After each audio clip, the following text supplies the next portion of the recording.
Hello students, commerce success একাডেমিতে তোমাদের সবাইকে স্বাগত। আজকে তোমাদের যেটা বলেছিলাম সেটা হলো বেসিক অ্যাকাউন্টিং টার্মসের অ্যাসেট সাইড অর্থাৎ সম্পদ নিয়ে আজ তোমাদের সাথে আলোচনা করব। আচ্ছা, প্রথমে কয়েকটা কথা একটু বলে নিই সম্পদ সম্পর্কে। সম্পদ মানে তোমরা কি বোঝো? সম্পদ মানে হলো কোনো আমি যা টাকা রোজগার করছি বা টাকা ইনকাম করছি, আমার যেসব আমি জিনিস কিনেছি, অর্থাৎ জিনিস যেসব আমি নিজের পয়সা দিয়ে কিনেছি, অর্থাৎ একটা কম্পিউটার, একটা ফোন, তোমরা যেটা পড়ছো সেটা ফোন একটা, তোমার বই, সাইকেল, বিভিন্ন রকমের এগুলো তোমার কাছে এটা সম্পদ বা অ্যাসেটস। এবার বিজনেসে ক্ষেত্রে যেটা হয় সেটা হলো সম্পদ বা অ্যাসেটস। এই যে বিজনেসের ক্ষেত্রে হলো এই সম্পদ বা অ্যাসেট পুরোটাই আলাদা, সেটা পরে জানছি। জেনে রাখো, অ্যাসেটস সবসময় ডেবিট, ঠিক আছে? অ্যাসেট মানে হলো ডেবিট, আর লাইবিলিটি মানে হলো ক্রেডিট। অ্যাসেটের মধ্যে পড়ে হচ্ছে ডেটর্স, ক্রেডিটর্স, আর debtors, cash in hand, cash at bank, তারপর হলো যে কোনো বিল্ডিং, ফার্নিচার, তারপর তোমার হলো বিভিন্ন রকমের সমস্ত কিছু, সব অ্যাসেটসের মধ্যে পড়ে। এটাও নিয়ে আলোচনা করবো অ্যাসেটসের মধ্যে যে কী কী পড়ে, এটার পরে ভিডিওতে আসবে অ্যাসেটসের মধ্যে কী কী পড়ে। আর নন ক্যাশ অ্যাসেট কী, নন অ্যাসেট কী, আর নন কারেন্ট অ্যাসেট কী, আর কারেন্ট অ্যাসেট কী, ঠিক আছে? সমস্ত কিছু পরে আসবে, ঠিক আছে? তো টুডেস টপিক শুরু করা যাক। Let's started. ভিডিওটিকে ভালো করে সাবস্ক্রাইব করে রাখবে, লাইক করে দেবে এবং শেয়ার করে দেবে বন্ধুদের কাছে। এরকম ভিডিও এই চ্যানেলের মধ্যে সব কনসেপচুয়াল ভিডিও এখানে আসবে। Let's started this video. দেখো, অ্যাসেট হলো সম্পদ। অ্যাসেট বলতে ব্যবসায় সেই সমস্ত সম্পদ বা অর্থনৈতিক উপকরণকে বোঝায় যা ব্যবসার মালিকানা থাকে এবং ভবিষ্যতে আর্থিক সুবিধা বা বেনিফিট প্রদান করে, ঠিক আছে? যেখানে তোমাদেরকে আমি বললাম আমাদের সম্পদ অর্থাৎ সোনা গয়না সমস্ত কিছু, এগুলো ছিল নর্মাল সম্পদ, ঠিক আছে? কিন্তু ব্যবসার সম্পদ হলো ফার্নিচার, বিল্ডিং, তারপর হলো ক্যাশ, এগুলো হচ্ছিল সম্পদ। এগুলো হচ্ছে ব্যবসার ক্ষেত্রে অ্যাসেট বলতে বা সম্পদ বলতে ব্যবসা সে সমস্ত সম্পদ বা অর্থনৈতিক উপকরণকে বোঝায় যা ব্যবসার মালিকানায় থাকে, মালিক নিজে তৈরি করছে, ঠিক আছে? ভবিষ্যতে আর্থিক সুবিধা প্রদান করে। ভবিষ্যতে কোনো যদি মালিক ভাবছে যদি ভবিষ্যতে আর্থিক হিসাবে যদি আমাকে কোনো সুবিধা দেয়, ঠিক আছে, তাহলে সেটাই হচ্ছে আমাদের কাছে সম্পদ। অ্যাসেটস বা সম্পদ ব্যবসার জন্য অত্যন্ত গুরুত্বপূর্ণ, কারণ এগুলোর মাধ্যমে ব্যবসার কাজকর্ম পরিচালিত হয় এবং আয়ের সৃষ্টি হয়। অ্যাসেটস ব্যবসার জন্য অত্যন্ত গুরুত্বপূর্ণ, কারণ এগুলোর মাধ্যমেই ব্যবসার কাজকর্ম পরিচালিত হয়। সমস্ত কাজকর্ম পরিচালিত হয়, আর এইগুলোর জন্যই আমাদের আয়ের সৃষ্টি হয়। যেটা তোমাদেরকে আগেও বললাম যে আমাদের যে অ্যাসেটস মানে ফোন, তারপর ল্যাপটপ, কম্পিউটার, সাইকেল, বই, এগুলো কিন্তু নর্মাল অ্যাসেটস, ঠিক আছে? যদি ব্যবসার ক্ষেত্রে আসে শুধুমাত্র নগদ, দেখো এখানে লেখা আছে বিভিন্ন ধরনের হতে পারে, যেমন নগদ টাকা, যন্ত্রপাতি, বিল্ডিং, আসবাবপত্র, stock etcetera, opening stock, closing stock ইত্যাদি। ওপেনিং স্টক মানে হলো আগের স্টক সম্বন্ধে তোমাদেরকে বলবো, সমস্ত কিছু ভিডিও এক এক করে আসবে।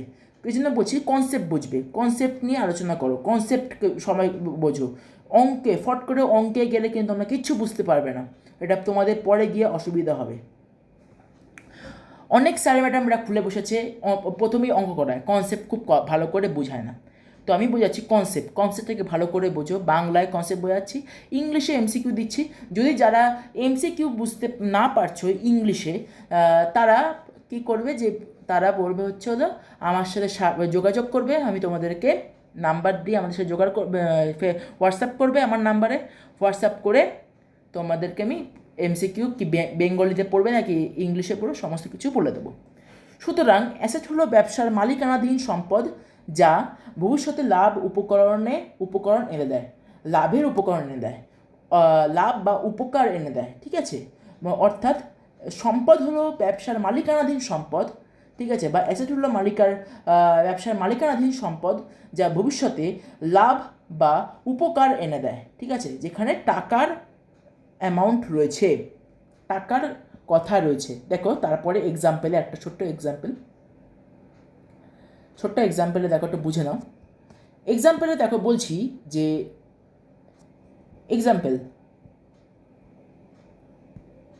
এক্সাম্পলে ধরা যাক একটি ব্যবসার কাছে 50,000 টাকা নগদ, একটি কম্পিউটার এবং কিছু এটা ব্যবসা না, এটা প্রিন্টিং মিস্টেক হয়েছে, এটা হচ্ছে হলো ব্যবসায়ী হবে। ঠিক আছে, বিজনেসম্যান।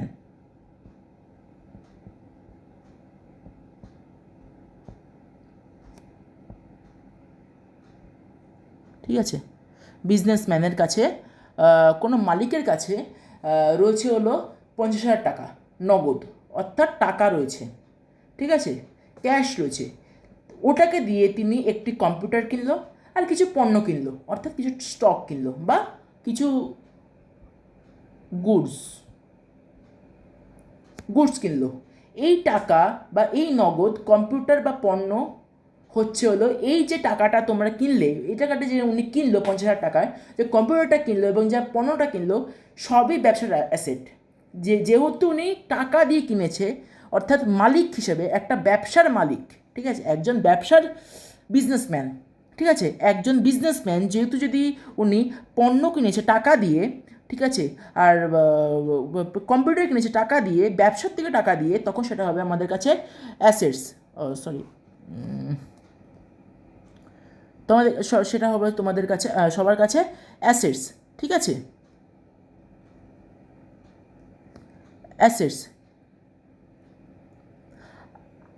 আর যদি ব্যবসা একটি মেশিন কেনে, সেটিও আমাদের কাছে একটি অ্যাসেট হিসেবে গণ্য হবে। ঠিক আছে, যদি কম্পিউটার কেনে বা পণ্য কেনে, এটাকে ভালো করে বুঝে নাও, যদি কম্পিউটার কেনে বা পণ্য কেনে সেটা আমাদের কাছে অ্যাসেট, আর যদি ব্যবসা একটা মেশিন কেনে, ঠিক আছে, সেটা হচ্ছে হলো আমাদের কাছে অ্যাসেট। ঠিক আছে, অ্যাসেট হিসেবেই গণ্য হবে। আচ্ছা, machinery assets, building assets, furniture assets, ঠিক আছে, এগুলো সমস্ত কিছু অ্যাসেটসের আন্ডারে পড়ে। আচ্ছা, আরেকটা কথা, যদি তুমি নিজে কোনো ব্যবসা না, তুমি নিজে, ঠিক আছে, কোনো নর্মাল ব্যক্তি যদি কোনো কিছু কেনে বা সোনা কিনলো, গয়না কিনলো বা টাকা দিয়ে কম্পিউটার কিনলো, সেটা আমাদের কাছে কিন্তু অ্যাসেটস না। এটা ব্যবসার ক্ষেত্রে অ্যাসেটস না, ওটাও অ্যাসেটস, ওটাও আমার কাছে সম্পদ, কিন্তু ওই অ্যাসেটস না। অ্যাসেটস মানে হচ্ছিল শুধুমাত্র ব্যবসার ক্ষেত্রে, যেটা হচ্ছে কমার্সের ক্ষেত্রে শুধুমাত্র ব্যবহৃত হবে। ঠিক আছে, শর্ট রিভিশন হিসাবে এর দিকে নাও। অ্যাসেটস হলো ব্যবসায়ী মালিকানাধীন সম্পদ যা ভবিষ্যতে লাভ দেয়। অ্যাসেটস হলো ব্যবসায়ী মালিকানাধীন সম্পদ যা ভবিষ্যতে লাভ দেয়। আচ্ছা, তারপর একটুখানি এটার ইংলিশটা আছে, যারা ইংলিশ মিডিয়ামে পড়ছো তারা একটুখানি ইংলিশটা দেখে নাও। ঠিক আছে, এগুলো একটু তোমরা একটু ভালো করে পড়ে নেবে। ঠিক আছে, আমি তোমাদেরকে, কারণ এগুলো যখন যদি এগুলোকে পড়ি, তারা তোমরা কিন্তু আমার ভিডিওটা অনেকটা লম্বা হয়ে যাবে। ঠিক আছে, আর তোমরা লম্বা ভিডিও দেখবে না। তো সেক্ষেত্রে যতটা পরিমাণে ছোটো করা যায়, ভিডিওটাকে ছোটো করে তোমাদের কাছে উপস্থাপন চেষ্টা করব। ঠিক আছে, আমার বোঝাতে যতক্ষণ সময় লাগে। তো এটা হচ্ছে হলো হিসেব। এরপরে তোমাদের আসবে হচ্ছে লাইবিলিটি। এটা খুব ইন্টারেস্টিং চ্যাপ্টার।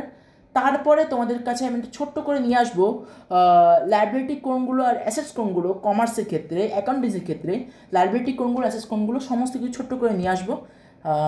এরপরে আমরা নিয়ে আসবো হচ্ছে এর এমসিকিউ।